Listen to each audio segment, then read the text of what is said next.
Back on the show, you know who it is. Stephen Wonderboy Thompson is going to be taking on Jorge Masvidal at UFC 217 on November 4th. Wonderboy, how are you? Doing good, man. Doing good. Actually on the way to a high school to talk to some kids about perseverance. So, part of the fight game, you got to have perseverance. You're going to step out there in the octagon. So I want to talk to them a little bit about that. Excellent. And how does that get set up? Is that something the UFC does, or is that something that you did on your own? No, it's something that we kind of do locally. I go to just about almost every school in Greenville County, talking about different things, respect. Go to a lot of elementary schools to talk to the kids there, about the martial arts and, about listening, concentration, focus in school. So, yeah, man, it's part of my everyday thing, man. Good for you. Excellent. And last time you and I spoke was back in August, and it sounded like you were going to fight Jorge Masvidal. You get him as the matchup. How do you feel like you match up against him now that this fight is official? Oh, man, it's something that's been happening literally after his fight with Damian Maia. He was trying to look for another fight. I was injured, actually, and all started on social media. He was like, hey, man, let's get this fight going. I'm like, sure, I'll fight you, man, but I got to heal up the knee first.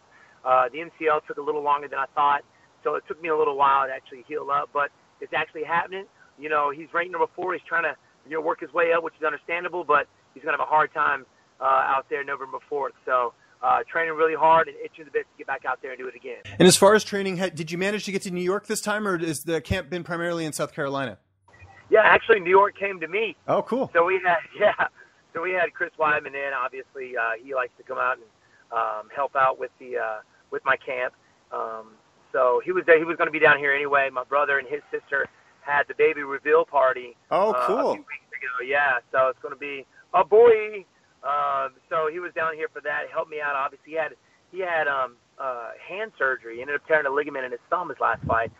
So he did the best he could. But any help from Chris Weidman is just it's amazing, man.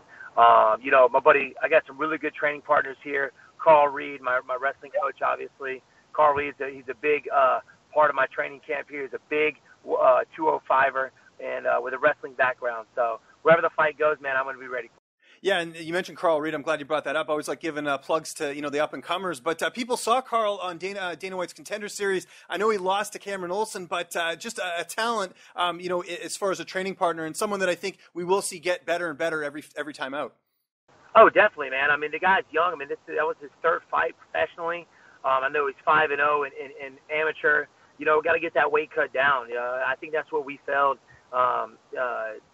During that fight, he beat himself in the weight cut. Was going through like 5 hours of full body cramps the night before. So when he stepped out there in the octagon, his body was exhausted. So we got to get that down. Man, there's always something we got to work on. And he's got plenty of time. For sure. And speaking of weight cuts, how's everything going with you, working with perfecting athletes, getting down to 170 pounds? Dude, these ladies are phenomenal. I'm around 185 right now, and I usually walk around about that closer, during fight camp. I just feel better, but I'm feeling strong. Got a great strength and conditioning coach. My buddy Josh is doing work.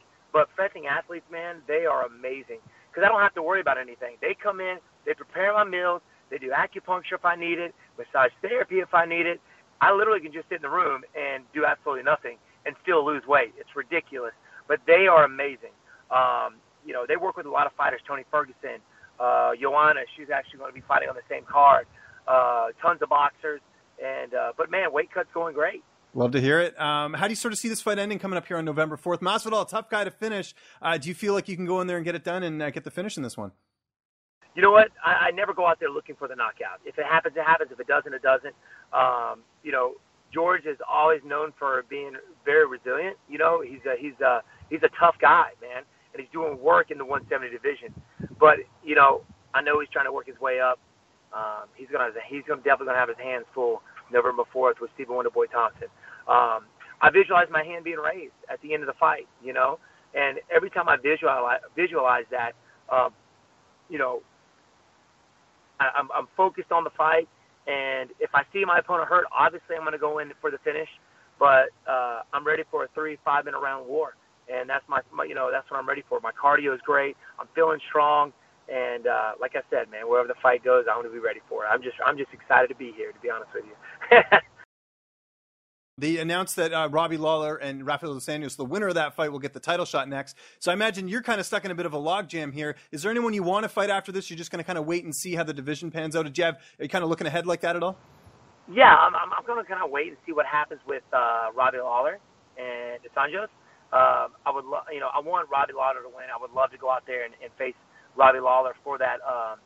If there is one, I know Tyron's out. He's going to be out for a little while. But, we were both number one for a while. We're kind of going back and forth. I was number one, then he was number one, and then I'm number two. So that's which makes this 170 division very exciting because there's no real number one contender now, right now. So I'm going to wait to see what happens after this fight and hopefully get that winner. We'll see. Or the loser. It doesn't matter. I know Dana White's saying that the winner of it's going to get the next title shot. But you never know what's going to happen. There's a lot of things that Dana White says that doesn't, happen. So, we'll see. Fair enough. Before I let you go, last question. Halloween's coming up right around the corner. Are you dressing up this year? Man, you know what? I will actually be in New York City on Halloween. So UFC is going to fly us out there, usually on the Tuesday. But usually, every year for the past 30 years, I've been a ninja. I got to be a ninja, bro. That's just like, I'm still working on my ninja training. So if I were to dress up, I would definitely be a ninja. Good stuff. Awesome. Well, everyone's got to check out this fight. It's UFC 217 coming up here November 4th.